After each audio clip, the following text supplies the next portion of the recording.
Welcome back. Thanks for staying with us. The Absa Homeowners Sentiment Index for the first quarter of 2025 reveals a growing aspiration among South African homeowners to live off-grid, with many seeking to replace municipal and state-provided services, particularly electricity and water. More than three-quarters of respondents indicated a desire to move away from state-supplied electricity, with nearly half expressing interest in replacing municipal water sources.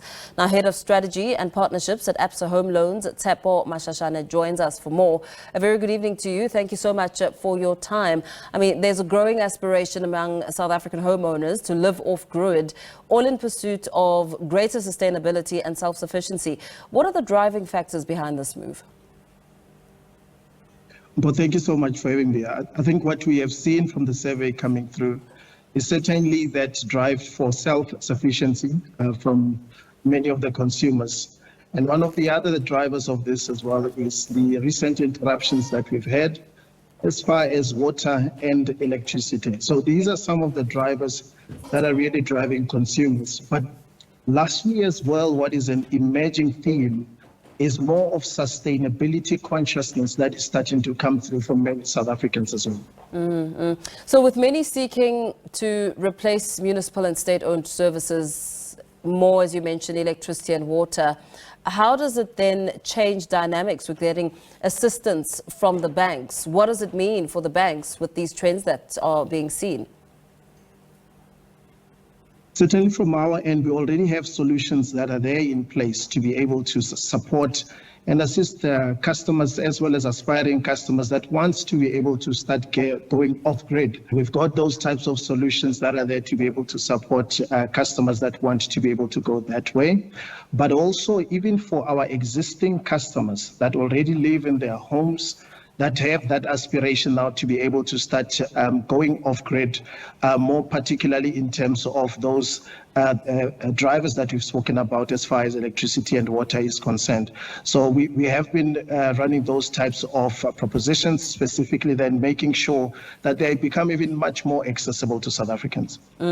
When you talk about these solutions, you're making reference to boreholes and solar panels. Are there other options? Absolutely. What we are seeing then from our research that came through from the recent HSI, we are also seeing some other emerging trends that are coming through where South Africans are also starting to look at other things like grey water as well in terms of recycling of grey water, which I think is certainly starting to be able to even elevate that sustainable consciousness that is coming through from South Africans. So those are some of the things that we are starting to be able to see that are coming through, again, driving that consciousness of self-sufficiency from South Africans. Yeah. So with more households taking a more proactive stance on sustainability, going beyond energy and water alternatives, but also through lifestyle changes, what does this now signal in terms of what home ownership actually means in today's environment?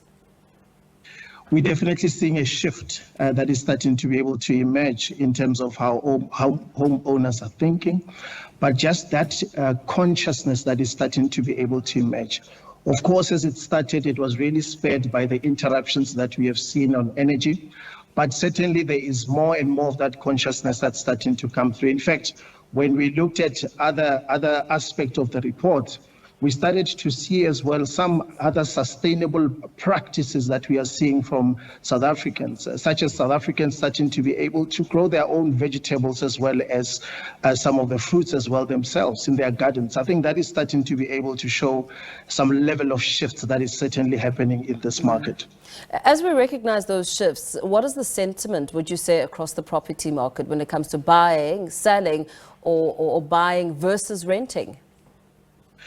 So overall, we're seeing that the overall sentiment speaks to the confidence that South Africans has into the property market.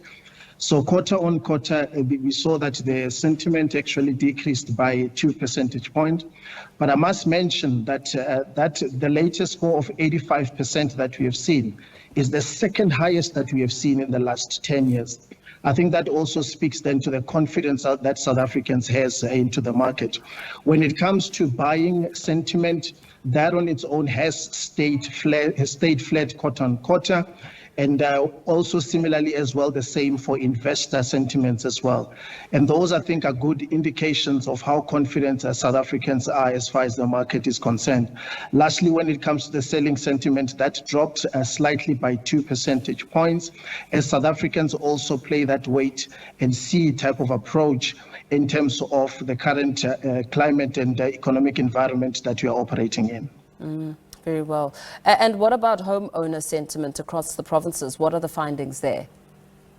Some really key notable changes and shifts that we are seeing in that space. So if you look at provinces like Limpopo and you look at Free State and Northern Cape, we've definitely seen a bit of shifts, upward shifts that has happened as far as that is concerned.